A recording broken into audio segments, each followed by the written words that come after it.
Welcome to Vivid English Podcast. I'm Sarah. And I'm James. Hello. It's great to be back here with you. It is. It really is. How have you been?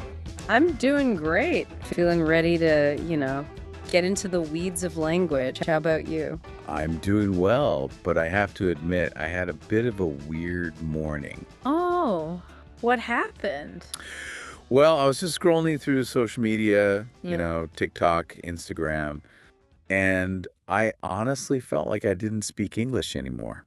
I know that feeling. Let me guess. You knew the letters, but the words, not so much. It was more than that. It felt like the whole grammar of conversation has changed. I'm reading the comments, and it's a code. Rizz, Aura, Delulu. It's so confusing. You are not alone there. I mean, the speed at which language is changing online is just incredible. It's not just spreading slang, it's creating it and then killing it sometimes in the same week. It must be so difficult for someone learning English. I mean, I'm a native speaker and I'm lost. It is a huge challenge. Yeah. And that's really what we want to do today. We're going to try and build a bridge for you, our listeners. Right. We want to look at the most popular slang of 2026, figure out where it comes from, and maybe most importantly, explain how you can use it so you don't sound, awkward. Exactly. It's about understanding the code, even if you don't use it all the time. Okay, so where do we start? This new online dictionary seems huge. I think we have to start with what I called the big three. These are like the absolute foundation of social media speak in 2026. The big three. Okay, I'm ready. The first one you'll see everywhere is Rizz. That's spelled R-I-Z-Z. Rizz. Yeah. Right. It sounds like it was taken from the middle of a longer word. Spot on. It comes from the word charisma. You know that middle sound? Rizma. Ah, Rizz. Okay. But it's a little different. Charisma is something you just have. Yep. Rizz is more active. It's something you do. It's your skill in attracting someone. So it's specifically about romance and charm. Exactly. It's about your game, so to speak, your ability to flirt successfully. Okay, so if I see someone at a party who is just incredibly charming, making everyone laugh, super confident. That person has Rizz. A lot of it. And that's how you'd use it in a sentence. So I'd say what exactly? Let's make this really clear for our listener. You would say, he has got so much Rizz. Let's repeat that. He has got so much Rizz. Perfect. And you might even see W-Rizz. The W stands for win. So W-Rizz is a successful attempt at flirting. And I guess L-Rizz is a failed one. You've got it. It's like a little scorecard. Okay, that makes sense. What's the second of the big three?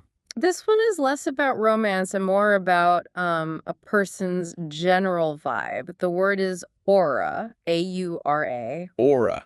Now, that's a word I know. But does it mean something new now? It's been gamified. That's the key difference. It's not just a feeling anymore. It's like a points system for how cool or respected someone is. A point system, like in a video game. Exactly like a video game. People use numbers, so if you do something really cool or impressive, you gain aura points. yes. Someone might say something like, that was a +10 aura move. I'm going to say that again. That was a +10 aura move. I love that. It's fun, right? But it goes the other way, too. If you do something embarrassing, like you trip on the sidewalk. Oh, no. That's a -100 aura situation. -100. The social world is tough. It can be, but it's a really descriptive way to talk about social wins and losses. Okay, so we have Rizz for charm, aura for social points. What's the third pillar? The third is all about truth, and the word is cap. C-A-P, or more often a phrase, no cap. Right. Cap means a lie or an exaggeration. Exactly. If you say something is cap, you're calling it out as untrue. So no cap must mean. I'm telling the truth.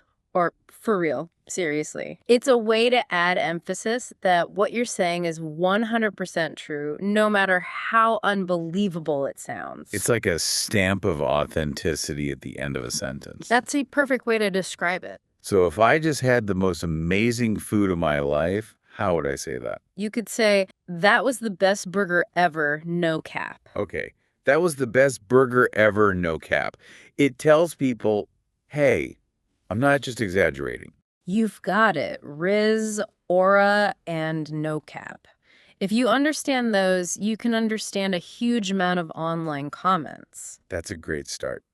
But those are mostly nouns or, ways to describe things. What about action words? I see a lot of food and cooking words being used. Yes. Let's get into the verbs of success. For some reason, the internet just loves a cooking metaphor right now. The big one I see is let 'em cook. Let him cook. I really like this one. It's all about trusting someone's process. Well, imagine someone is working on something and it looks messy or weird at the start. Your first thought might be to jump in and help or correct them. To micromanage. Yes, let him cook is the opposite of that. It means step back, be patient, they know what they're doing, and the result will be amazing. I love that. It's a defense of the creative process. Don't judge something before it's finished.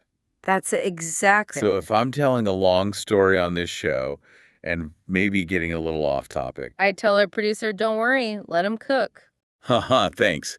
Okay, so you let them cook. What do you say when they're done and it's incredible? Then you say, he ate or she ate, A-T-E. Ate, like they ate the food. Yes, it means they did something perfectly. They completely dominated the task. You see it a lot for things like dance performances or great outfits. And it feels stronger than just saying they did a great job. It is. It's more powerful. It implies they just devoured the competition. Okay, can you give us a clear example sentence? For sure. If you see a video of an amazing dancer, you could comment, she absolutely ate that dance routine. She absolutely ate that dance routine. And if it was so perfect that it couldn't possibly be improved, you can add, and left no crumbs. Left no crumbs. Because she ate everything. There is nothing left. No mistakes, nothing to criticize, total perfection. Okay, I'm starting to feel more fluent. But, there's another category of words I see that's really confusing. It sounds like therapy speak. Ah, yes, the psychological slang. This is a huge trend. It's about taking serious psychological terms and using them in a more lighthearted, funny way. Kind of making fun of your own anxieties. That's a big part of it. And the number one word you need to know is delulu. Delulu. Okay, it's short for delusional. Right, so believing something that isn't real. Yes, but in the slang sense, it's almost always about having unrealistic hopes, especially in romance. It's like deciding to believe your favorite movie star is in love with you. So it's a kind of willful, happy delusion. Exactly, and people are proud of it. There's a common saying, Delulu is the solulu. That delusion is the solution? That's the one. The idea is that a little bit of wild optimism is sometimes the only thing that gets you through. That's actually pretty funny. How would I use that in a sentence for a friend? You'd usually use it for yourself, or in a joking way, you might say. Being Delulu is the only way to survive this crush. Being Delulu is the only way to survive this crush. You're admitting it's crazy, but you're rolling with it. Precisely. It's very self-aware. Okay. What about the opposite? When you can't get a thought out of your head, I hear the phrase rent-free. Yes, living rent-free. This is such a great metaphor for your brain space. How does it work? Well, think of your mind as a house. The thoughts that take up space should be useful, they should pay rent, but sometimes a dumb song or an embarrassing memory gets stuck in there. And it's not paying any rent. It's just taking up space for free. Exactly. It's squatting in your head. I feel that. So if there's a song I can't stop humming, You would say, that song is living in my head rent-free. that song is living in my head rent-free. It's so descriptive. It really is. Okay, let's switch from thoughts to the videos themselves. The captions are filled with acronyms, these sets of capital letters. It's more than just LOL. Oh, way more. Let's look at some essential acronyms. These are less about emotion and more about setting up a whole scenario. Okay, give me the most important one. It has to be POV. POV. Point of view. I know that from film class. Right. And on social media, it's an instruction. It's telling you, the viewer, what your role is in the video. So it's like a mini role-playing game. Totally. A video might say, POV, you are the first one at the party, and then it shows an empty room with music playing. POV. You are the first one at the party. Okay, so I am supposed to feel that awkwardness. It puts me in the story. Yes, but a quick warning. A lot of people use it incorrectly. They'll just write POV on a video of themselves, which isn't the point of view. Right, that's just me watching them. Exactly. And people in the comments will definitely point that out. Good to know. What's next? GRWM. GRWM. What's that? It means get ready with me. Get ready with me. Yes, it's a whole type of video where someone films their routine makeup, clothes while just chatting. It's very casual, like you're on a video call with a friend. Okay, and one more essential one. TFW. TFW. That feeling when. You got it. This is for describing super specific, relatable feelings, usually small, everyday things. Like TFW, you're about to sneeze and then it goes away. That is the perfect use of TFW. It creates an instant feeling of connection over a shared tiny experience. Amazing. Now, we have to talk about AI. And it feels like it's everywhere. Has it infected our slang? It absolutely has. There's a whole new category of AI-inspired slang. We're so used to seeing AI-generated things that we've developed words to describe that feeling. Okay, what's the main one? I'd say prompt core. Prompt. Like the prompt you type into an AI. Exactly. You know how AI art can look a little too perfect, a little too glossy and smooth? Yeah, doesn't have any flaws. Prompt core is the word for that aesthetic. It can be an outfit, a room, anything in real life that looks like it was designed by an AI. This is not quite real. Right. It feels a bit generic, like it came from an algorithm, and that connects to another word, uncanny. Like the uncanny valley, when a robot looks almost human, but something is off. That's the one. But now we use it for real people who use so many filters or edits on their photos that they start to look not quite human. Their skin is too smooth, their eyes are too big. It gives you that slightly creepy feeling. It does. So you'd look at a picture and just say, that's uncanny. It's a way of saying something feels artificial. That's fascinating. Our language is evolving to spot the fake stuff. The more artificial the world gets, the more we value what's real. Okay, this has been so helpful. But I have a huge fear now. If I go online tomorrow and start saying, no cap, my aura is +10, I'm going to sound ridiculous. And that is a very valid fear. This brings us to our last and maybe most important topic, digital etiquette. Please tell me the rules so I don't embarrass myself. The main rule is to be aware of the cringe factor. Cringe. That feeling of secondhand embarrassment. Yes. Slang is for specific groups. If you're not in that group and you use way too much of their slang, it just sounds like you're trying too hard to be cool. And trying too hard is definitely a minus or a move. See? You're a natural. The best advice is to understand all of it, but maybe only use a little bit of it. Don't force it. Okay, I understand. Don't overuse. Got it. Any other warnings?